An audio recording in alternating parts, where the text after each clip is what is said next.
معزز دوستوں، میں ہوں ماجد ملک اور آپ تمام دیکھنے اور سننے والوں کو السلام علیکم۔ دوستوں، آج ہم جس موضوع پر بات کرنے جا رہے ہیں وہ ایسا واقعہ ہے جس نے نہ صرف لاہور بلکہ پورے پاکستان کو ہلا کر رکھ دیا ہے۔ یہ بات ہے 14 اگست یعنی آزادی کے دن کی، جو ہمارے شہداء کی قربانیوں کی یاد دلاتا ہے۔ وہ دن جو ایمان، اتحاد اور قربانی کی علامت ہے۔ اسی دن لاہور کی ایک پارٹی نے پورے معاشرے کے منہ پر ایسا تمانچہ مارا کہ ہر ذی شعور شخص شرمندہ ہو گیا۔ جشن آزادی کے نام پر جو کچھ ہوا وہ ہمارے کلچر، ہمارے دین اور ہماری اقدار کے بالکل خلاف تھا۔ لڑکے، لڑکیاں اور ٹرانسجنڈر افراد کھلے عام نیم برہنہ لباس میں سڑکوں اور ہالز کے اندر رقص کرتے رہے اور سوشل میڈیا پر ان کی ویڈیوز دیکھ کر ہر ماں باپ کے دل میں آگ لگ گئی۔ سوال یہ ہے کہ آزادی کے دن یہ آزادی کس قسم کی منائی جا رہی تھی؟ کیا یہ وہی پاکستان ہے جس کے لیے لاکھوں جانوں کا نذرانہ پیش کیا گیا تھا؟ یہ صرف ایک پارٹی نہیں تھی بلکہ یہ ایک ایسا اشارہ تھا کہ ہمارے معاشرے کے اندر کس قدر بگاڑ پھیل چکا ہے۔ اس لیے آج کی ویڈیو میں ہم اس پورے سکینڈل کا پردہ چاک کریں گے۔ لیکن اگر آپ کی عمر 18 سال سے کم ہے تو ہماری درخواست ہے کہ اس ویڈیو کو یہیں چھوڑ دیں، کیونکہ آگے ہم وہ حقائق دکھائیں گے جنہیں دیکھ کر شرم بھی شرما جائے۔ تو پیارے دوستوں، یہ کوئی معمولی پارٹی نہیں تھی بلکہ لاہور کے دل میں سجنے والی وہ محفل تھی جس نے جشن آزادی کے اصل مقصد کو یکسر بدل کر رکھ دیا۔ سوشل میڈیا پر وائرل ہونے والی ویڈیوز دیکھ کر ہر وہ شخص حیرت میں ڈوب گیا جو یہ سمجھتا تھا کہ ہمارا معاشرہ ابھی تک اپنی اقدار اور روایات سے جڑا ہوا ہے۔ لیکن جو کچھ ان ویڈیوز میں دکھائی دیا وہ نہ صرف حیران کن تھا بلکہ ایک المیہ بھی تھا۔ ویڈیو میں صاف نظر آ رہا تھا کہ نوجوان لڑکے اور لڑکیاں ایسے نیم برہنہ لباس پہنے ہوئے تھے جو کسی بھی اسلامی معاشرے میں ناقابل قبول ہے، اور صرف یہی نہیں بلکہ ٹرانسجنڈر افراد بھی کھلے عام ان کے ساتھ رقص کر رہے تھے۔ رنگ برنگی لائٹس، اونچی آواز میں گونجتا ہوا مغربی موسیقی کا شور اور ہاتھوں میں سگریٹ اور دیگر نشہ آور چیزیں، اور یہ سب ایک ایسی تصویر کھینچ رہے تھے جس نے پاکستانی معاشرے کے ہر باشعور فرد کو شرمندہ کر دیا۔ اس پارٹی میں جو سٹیج پرفارمنسز ہوئے انہیں بظاہر آرٹ کہا گیا۔ کچھ لوگ اسے فن کا نام دیتے رہے، مگر حقیقت یہ ہے کہ یہ فن کے پردے میں شیطانی علامات کا پرچار تھا۔ یہ ایک سوچا سمجھا طریقہ تھا کہ کس طرح نوجوان نسل کے ذہنوں میں مغربی کلچر کے ساتھ دجالی نظریات کو داخل کیا جائے۔ یہ بھی افسوسناک حقیقت ہے کہ یہ سب کچھ لاہور میں ہوا، جو نہ صرف پنجاب کا دارالحکومت ہے بلکہ پاکستان کا ثقافتی مرکز بھی سمجھا جاتا ہے۔ وہ لاہور جس نے کبھی صوفیاء کرام کے مزاروں پر قرآن و اذکار کی صدائیں سنی تھیں، آج اسی شہر میں آزادی کے نام پر فحاشی اور بے حیائی کا ناچ رچایا گیا۔ عوام نے بجا طور پر اسے لاہور کی ثقافت پر ایک بڑا حملہ قرار دیا۔ ناظرین، جب یہ ویڈیوز عوام تک پہنچی تو ہر طرف غم و غصے کی لہر دوڑ گئی۔ ماں باپ نے اپنے بچوں کو ان ویڈیوز سے بچانے کی کوشش کی، لیکن حقیقت یہ ہے کہ یہ کلپس اتنے زیادہ وائرل ہو گئے تھے کہ کوئی بھی نہ بچ سکا۔ مذہبی حلقوں نے اسے کھلے الفاظ میں تنقید کا نشانہ بنایا۔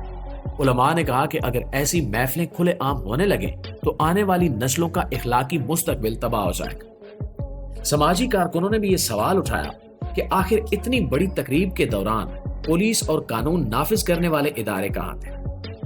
کچھ تجزیہ کاروں نے تو یہاں تک کہا کہ یہ کوئی اتفاقی پارٹی نہیں تھی بلکہ یہ سب کچھ ایک سوچے سمجھے منصوبے کے تحت کروایا گیا تاکہ جشن آزادی کو متنازع بنایا جائے اور معاشرے میں مزید تقسیم پیدا کی جا سکے۔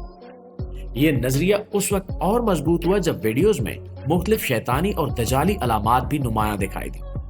لہٰذا یہ ویڈیوز صرف فیشن یا تفریح نہیں بلکہ ایک گہرا اور سوچا ہوا ایجنڈا ہے۔ یہ وہ ایجنڈا ہے جس کا مقصد پاکستان جیسے اسلامی ملک میں فحاشی، بے حیائی اور ہم جنس پرستی کو فروغ دینا ہے۔ حقیقت یہ ہے کہ ایسی پارٹیاں جو بظاہر پرائیویٹ ایونٹس یا کلچر پرفارمنسز کے نام پر کی جاتی ہیں، دراصل ایک بڑے منصوبے کا حصہ ہیں۔ ان محفلوں کو منعقد کر کے LGBT کلچر کو پرموٹ کیا جا رہا ہے اور پاکستان کو لوط علیہ السلام کی قوم کی راہ پر ڈالنے کی تیاریاں کی جا رہی ہیں۔ اور دوستو، یہ سب کچھ اچانک نہیں ہو رہا۔ مغربی طاقتیں ایک طویل عرصے سے اس بات کی کوشش کر رہی ہیں کہ پاکستان جیسے ممالک میں اپنی اقدار اور اپنے کلچرز کو زبردستی مسلط کریں۔ کبھی یہ فلموں اور ڈراموں کے ذریعے ہوتا ہے، کبھی نصاب تعلیم میں تبدیلی کے ذریعے، اور کبھی ایسی پارٹیوں کے ذریعے جنہیں آزادی کا نام دیا جاتا ہے۔ لیکن اصل حقیقت یہ ہے کہ یہ فن نہیں ہے، یہ آزادی نہیں ہے، یہ ایک زہر ہے جو نوجوان نسل کی رگوں میں اتارا جا رہا ہے۔ دوستو، ان ویڈیوز میں جو کچھ بھی دکھایا گیا اس سے صاف ظاہر ہے کہ یہ محض ایک ڈانس پارٹی نہیں تھی۔ نیم برینہ لباس، دجالی نشانات، نشہ آور اشیاء کا استعمال اور ٹرانسجینڈر پرفارمنسز، یہ سب کچھ ایک ایسے کلچر کی تشہیر تھی جو قرآن و سنت کے بالکل خلاف۔ یاد رکھیے کہ قرآن نے صاف طور پر قوم لوط کا انجام بیان کیا ہے جب انہوں نے ایسی بے حیائی کو عام کر دیا تھا۔ اللہ تعالیٰ نے ان پر عذاب الہی نازل کیا اور پوری بستی کو الٹ کر رکھ دیا۔ کیا ہم یہ نہیں دیکھ رہے کہ یہ سب کچھ ہمیں اسی راستے کی طرف دھکیل رہا ہے؟ اسرائیل اور مغربی ممالک مسلسل یہ کوشش کر رہے ہیں کہ پاکستان میں ایسے قوانین بنائے جائیں جن کے تحت LGBT کو تحفظ ملے۔ یونائٹڈ نیشنز میں بھی بارہا یہ مطالبہ کیا گیا کہ پاکستان کو اپنے قدیم قوانین ختم کرنے چاہیے اور انسانی حقوق کے نام پر ان چیزوں کو قانونی حیثیت دینی چاہیے۔ لیکن سوال یہ ہے کہ کیا بے حیائی، ہم جنس پرستی، ٹرانسجینڈر کلچر، کھلی پرموشن واقعی انسانی حقوق ہیں یا یہ انسانیت کو تباہ کرنے کا ایک ہتھیار ہے؟ پیارے دوستو، یہ ایجنڈا اس لیے زیادہ خطرناک ہے کیونکہ یہ ہمارے اپنے نوجوانوں کے ذریعے نافذ کیا جا رہا ہے۔ باہر سے آنے والا حملہ تو ہم پہچان سکتے ہیں، لیکن جب ہمارے اپنے ہی بچے، ہمارے ہی تعلیمی ادارے اور ہمارے ہی میڈیا پلیٹ فارمز اس ایجنڈے کو آگے بڑھاتے ہیں تو پھر اسے روکنا مشکل ہو جاتا ہے۔ ان پارٹیوں کے ذریعے ایک ایسا تاثر دیا جا رہا ہے کہ یہ سب کچھ نارمل ہے، یہ بھی زندگی کا حصہ ہے اور اس میں کوئی برائی نہیں ہے، اور یہی سب سے بڑا دھوکہ ہے۔ تھوڑی دیر کے لیے سوچیے کہ اگر آج ہم نے اس کے خلاف آواز نہ اٹھائی تو کل یہ سب کچھ ہمارے گھروں میں عام ہو جائے گا۔ آج یہ صرف ایک پارٹی ہے، کل یہ اسکولوں کے نصاب کا حصہ ہوگا۔ آج یہ صرف سوشل میڈیا پر چند ویڈیوز ہیں، کل یہ ہمارے معاشرے کی شناخت بن جائے گا، اور تب ہمیں احساس ہوگا کہ ہم اپنے آنے والی نسل کو کس دلدل میں دھکیل چکے ہیں۔ پیارے پاکستانیوں، یاد رکھیے کہ قوم لوط کی تباہی اس لیے نہیں آئی تھی کہ وہاں صرف چند لوگ بے حیائی کرتے تھے، بلکہ اس لیے آئی کہ وہاں کے لوگ اسے برائی سمجھنا چھوڑ بیٹھے تھے۔ جب برائی کو عام کر دیا جائے، جب فحاشی کو آزادی کہا جائے اور جب قوم خاموش ہو جائے، تب اللہ کا عذاب نازل ہوتا ہے۔ لہٰذا وقت کا تقاضا ہے کہ ہم اپنی ذمہ داری کو سمجھیں۔ یہ محفلیں، یہ پارٹیاں، یہ ویڈیوز، یہ سب وارننگ ہے کہ دشمن ہمیں کہاں لے جانا چاہتا ہے۔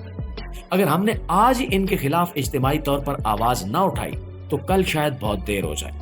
اس لیے آپ پر بھی فرض ہے کہ اس حقیقت کو پہچانیں اور اپنے ارد گرد کے لوگوں کو آگاہ کریں، کیونکہ یہ صرف ایک پارٹی نہیں تھی، یہ ایک پورے ایجنڈے کی پہلی کڑی ہے، اور اگر ہم خاموش رہے تو یہ کڑی بڑھتے بڑھتے پورے معاشرے کو اپنی لپیٹ میں لے لے گی۔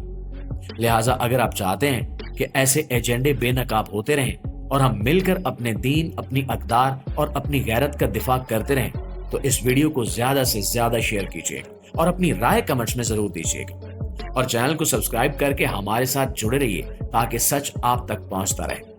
یاد رکھیے کہ آپ کا ایک لائک یا ایک کمنٹ اور ایک شیئر معاشرے کو بیدار کرنے کا ذریعہ بن سکتا ہے۔